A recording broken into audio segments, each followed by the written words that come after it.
Big problem ಇದೆ, ಗಂಭೀರ problem ಅಂದ್ರೆ ಟ್ಯಾಕ್ಟರ್ ಆಗ್ಬೋದು. ಪಂಚಾಯತ್ ನಲ್ಲಿ ನಾವು ಹಳೆ ಜಾತ್ರೆ ಮಾಡ್ತಾ ಇದ್ರೆ ತಾವು ಮಾಡ್ರಿ. ಎರಡನೇದು ಹಿಡಿಯೋ ಜವಾಬ್ದಾರಿ ಅಂದ್ರೆ ಈ ಊರಿಗೆ ಕಾಯಂ ಸ್ವರೂಪಿ ನೀರು, ಪರ್ಮನೆಂಟ್ ಸೊಲ್ಯೂಷನ್. ಈ ಸಲುವಾಗಿ ಏನ್ ಮಾಡ್ಬೇಕು, ತಾವೇ ಎಕ್ಸೆಂಬಲ್ ಮಾಡಬೇಕು, ಹಿಡಿಯೋರು ಎಕ್ಸೆಂಬಲ್ ಮಾಡಬೇಕು, ನಮ್ ಕಳಿಸ್ಬೇಕು. ನಾವು ಸರ್ಕಾರಕ್ಕೆ, ಕೇಂದ್ರ ಸರ್ಕಾರ, ಯಾಕಂದ್ರೆ ಈ 20 ವರ್ಷದಿಂದ ಒಂದು ಬಾಗಿ ಮೇಲೆ ಸಮಸ್ಯೆ ಇಲ್ಲ. ನಾನು ಎಷ್ಟು ಬಿ ಕರೋಡು ರೂಪಾಯಿ ಹಾಕಿದ್ರೆ ಬಿ ನೀರಿನ ಸರಿಯಾಗಿ ಇಂಪ್ಲಿಮೆಂಟ್ ಆಗ್ತಾ ಇಲ್ಲ.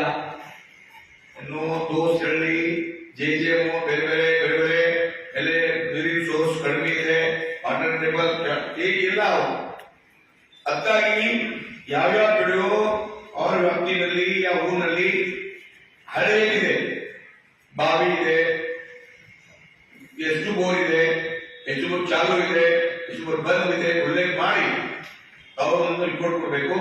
ನಮ್ಮ ರೆಫರೆನ್ಸ್ ಹಾಕಿ ನಾವು ಲೆಟರ್ ಬರೀತೀವಿ, ಸಿಒಗೆ, ಕಮಿಷನರ್ಗೆ, ಸೆಕ್ರೆಟರಿಗೆ.